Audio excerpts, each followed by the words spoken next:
नमस्कार दोस्तों, स्वागत है आप सभी का हमारे YouTube channel Kundan Saini maths में। इस चैनल पर हम daily 10 question previous year maths के करते हैं। अभी तो मैं प्रीवियस ईयर क्वेश्चन लगा रहा हूँ 2026 के, जो कि टेक्नीशियन ग्रेड 3 के क्वेश्चन हैं। तो मैंने पिछली 2 वीडियो में 10 क्वेश्चन और 10 क्वेश्चन यानी टोटल मिला के 20 क्वेश्चन हमने लगा दिए हैं। आज की वीडियो में मैं 5 क्वेश्चन उसी शिफ्ट के लूँगा जिसमें कि मैंने 20 क्वेश्चन सॉल्व करा दिए हैं, और 5 क्वेश्चन अगले शिफ्ट के लूँगा, यानी टोटल मिला के आज भी 10 क्वेश्चन सॉल्व करने हैं हमको। तो चलिए शुरू करते हैं। अगर आप हमारे चैनल पर पहली बार आए हैं तो चैनल को सब्सक्राइब ज़रूर कीजिए, बेल आइकन को प्रेस कर दीजिए ताकि आपको नोटिफिकेशन मिलती रहे। धन्यवाद। तो स्टार्ट करते हैं आज की पहली वीडियो से, आज के पहले क्वेश्चन से, जो कि है TST यानी टाइम, स्पीड और डिस्टेंस। TSD टाइम, स्पीड और डिस्टेंस का क्वेश्चन है। तो क्वेश्चन क्या कह रहा है कि 120 मीटर और 180 मीटर लंबाई की 2 ट्रेनें विपरीत दिशाओं में क्रमशः 60 किलोमीटर पर आवर और 75 किलोमीटर पर आवर की चाल से गतिमान है। वे एक दूसरे को कितने सेकंड में पूरी तरह से पार कर लेंगे। जब भी कभी क्वेश्चन पूछे समय, तो समय इज इक्वल टू क्या होता है, दूरी बटे चाल, यानी डिस्टेंस अपॉन स्पीड। जब भी कभी ट्रेनें विपरीत दिशाओं में आए तो हमेशा उनकी जो स्पीड होती है उनको ऐड कीजिए। जब भी कभी समान दिशा में चले, सेम डायरेक्शन में, तो स्पीड को सब्ट्रैक्ट कीजिए। सब्ट्रैक्ट नहीं करना है, हमको ऐड करना है यहाँ पे। तो डिस्टेंस क्या हो जाएगा, डिस्टेंस हमेशा ऐड ही होता है, चाहे वो अपोजिट डायरेक्शन में हो चाहे सेम डायरेक्शन में हो। तो 120 और 180 मीटर यानी कि 300 मीटर हो जाएगा ये, अपॉन स्पीड ऐड कर देंगे तो 135 किलोमीटर पर आवर हो जाएगा। तो किलोमीटर पर आवर को हमको मीटर पर सेकंड में चेंज करना है। तो किलोमीटर पर आवर को मीटर पर सेकंड में चेंज करने के लिए क्या करते हैं, हम मल्टीप्लाई करते हैं किससे, 5/18 से। ये चीज़ ध्यान दीजिए, इसी का काम है। तो यहाँ पे करते हैं 5/18 से मल्टीप्लाई, 5/18। इसको थोड़ा सा इरेज कर लेते हैं, इतने हिस्से को। इसको सॉल्व करते हैं। 5/18 तो 9 से कट जाएगा, 9 दूनी 18, 9 एक 9, 9 पचे 45, 15 पचे 75, 75 चौके होता है 300, तो 4 दूनी 8 सेकंड। तो आंसर आ जाएगा हमारा 8 सेकंड। पहला क्वेश्चन हो गया। चलिए दूसरे क्वेश्चन की तरफ चलते हैं। दूसरा क्वेश्चन हमारा क्या कह रहा है, देखते हैं। दूसरा क्वेश्चन हमारा है, ये है टाइम एंड वर्क से रिलेटेड, जिसमें मजदूर दिए हैं। कह रहा है यदि 15 मजदूर 10 दिनों में एक दीवार बना सकते हैं तो 6 दिनों में वैसी दीवार बनाने के लिए कितने मजदूरों की आवश्यकता होगी। यहाँ पे फार्मूला लगेगा M1D1 is equal to M2D2। M1 यानी मैन कितने हैं, आप 15 हैं, कितने दिन लग रहा है 10। यहाँ पे मैन कितने हैं हमको नहीं पता है, कितने दिन लग रहे हैं 6। बस 6 से 150 काटना है, तो 6 दूनी 12, 6 पंचे 30, यानी 25 दिन हमारा राइट आंसर हो जाएगा। चलिए नेक्स्ट क्वेश्चन की तरफ चलते हैं। नेक्स्ट क्वेश्चन हमारा क्या कह रहा है,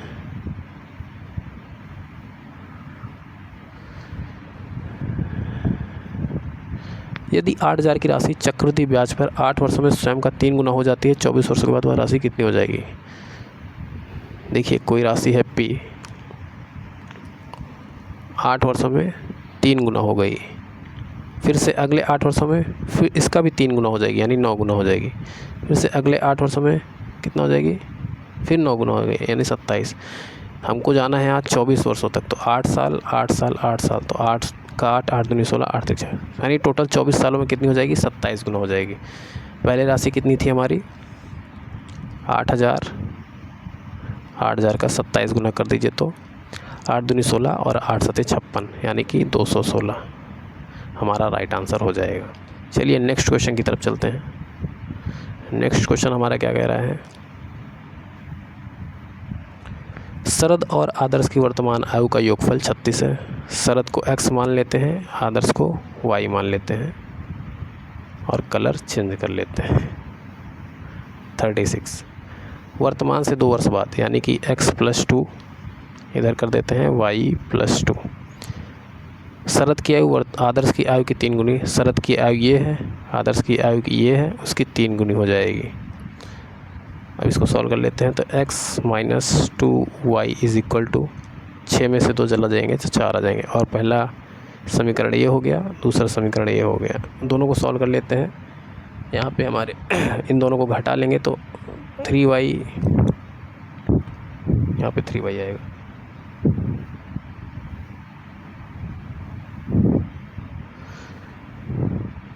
इसमें से इसको माइनस कर देंगे, सेकंड में से फर्स्ट को, फर्स्ट में से सेकंड को, तो यहाँ पे आ जाएगा 4y = 32।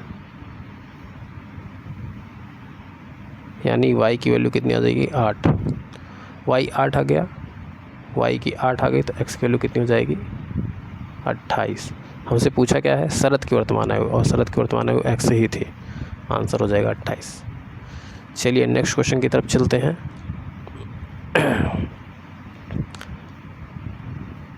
नेक्स्ट क्वेश्चन है 314 सेंटीमीटर स्क्वायर पृष्ठीय क्षेत्रफल वाले किसी गोले की त्रिज्या। तो गोले का पृष्ठीय क्षेत्रफल क्या होता है ये आपको पता होना चाहिए। तो होता है 4πr²।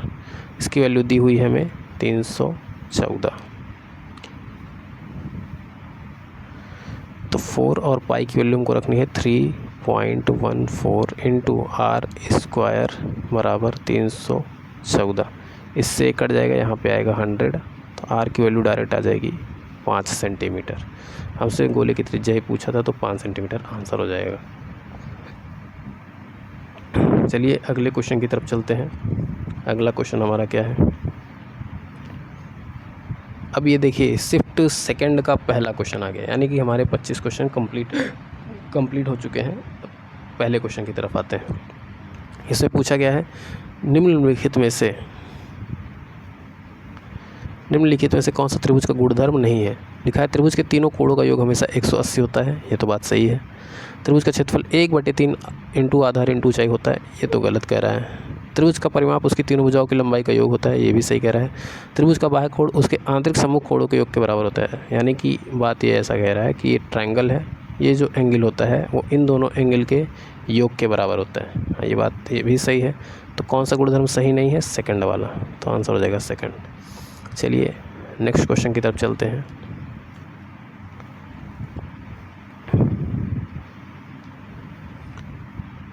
ये क्वेश्चन है किसी वर्ग का क्षेत्रफल 9 सेंटीमीटर स्क्वायर है। तो ए कितना हो जाएगा? 3, यानी कि साइड। तो इसका परिमाप कितना हो जाएगा? 4a = 12, क्योंकि यहाँ पे कहा है इसका परिमाप किसी समषट्भुज के परिमाप के बराबर है। समषट्भुज क्या होता है? जिसकी 6 भुजाएं बराबर हों। तो यानी कि 12 जो है 6 से डिवाइड कर देंगे, यानी कि समषट्भुज का जो एक साइड आएगा कितना आएगा? 2 आएगा।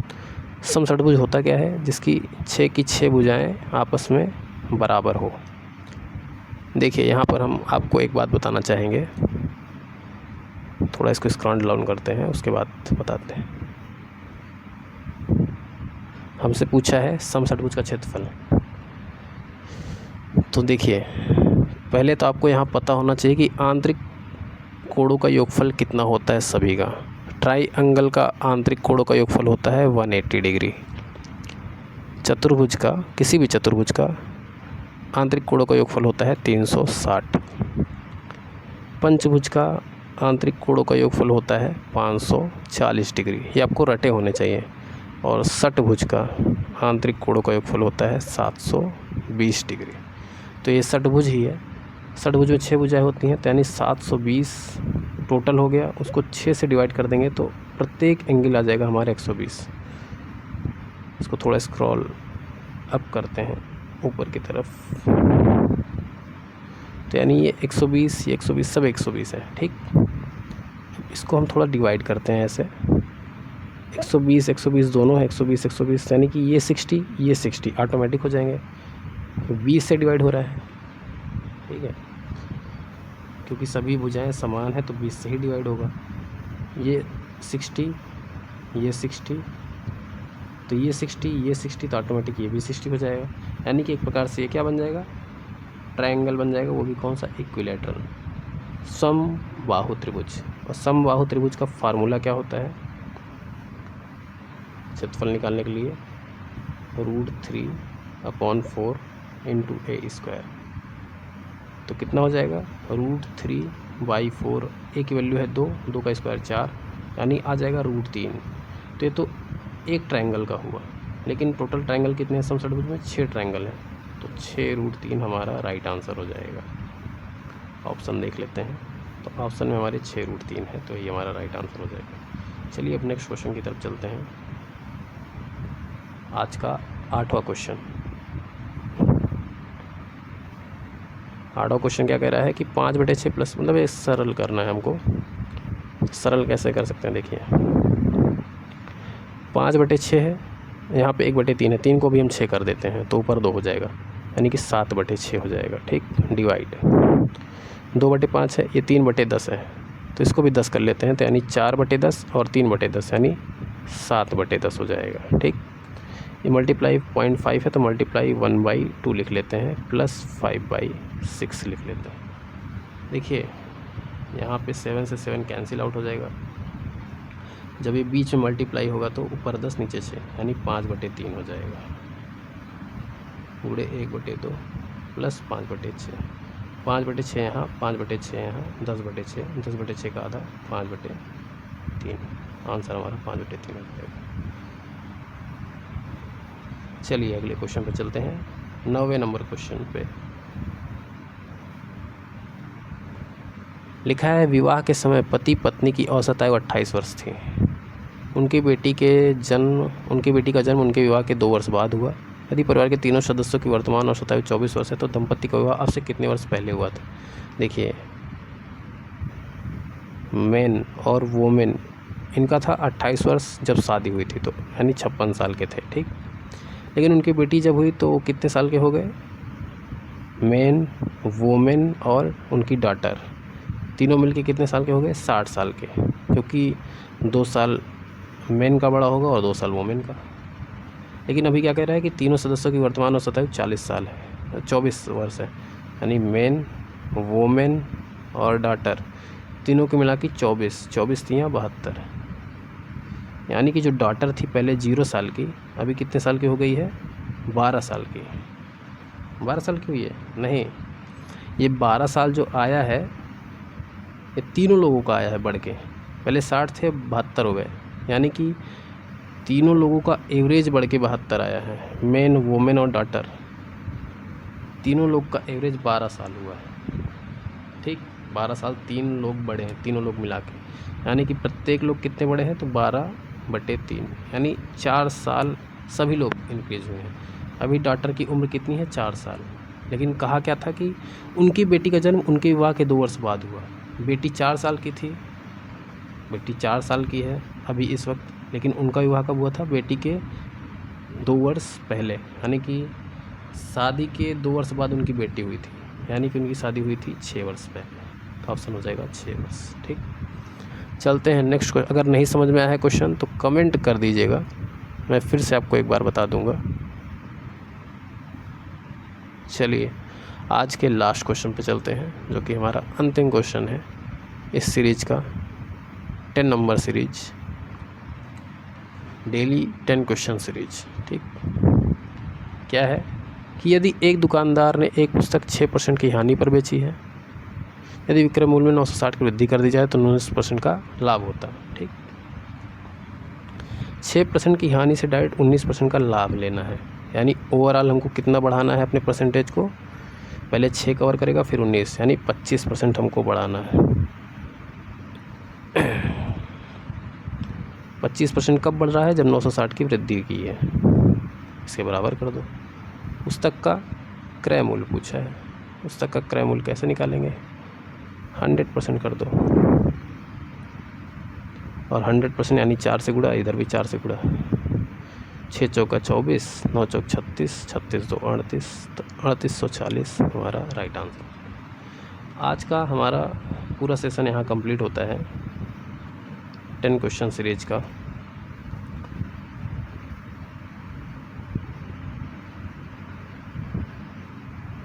तो अगर आपको क्वेश्चन अच्छे लगे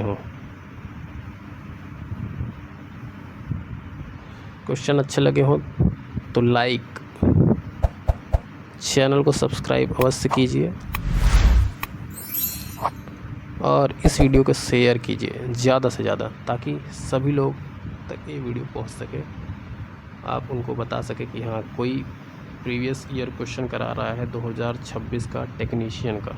जिनको भी टेक्नीशियन का एग्ज़ाम देना है, जो भी टेक्नीशियन की तैयारी कर रहे हैं या रेलवे की किसी भी चीज़ की तैयारी कर रहे हैं, मैथ्स तो ऑलरेडी हर जगह सेम ही आता है। तो मैथ्स के लिए यहाँ से तैयारी आप कर सकते हैं आराम से। आपको डेली 10 क्वेश्चन कराए जाएंगे PYQ के। तो आप डेली हमारे साथ जुड़े रहिए, लगातार आपको इस बात की जानकारी मिलती रहेगी कि कैसे क्वेश्चन को सॉल्व करना है, कैसे अटेंड करना है, क्योंकि ऑलरेडी मैं रेलवे में सिलेक्टेड हूँ। तो मिलते हैं आपसे नेक्स्ट वीडियो में, तब तक के लिए आप सभी को जय हिंद, बाय बाय।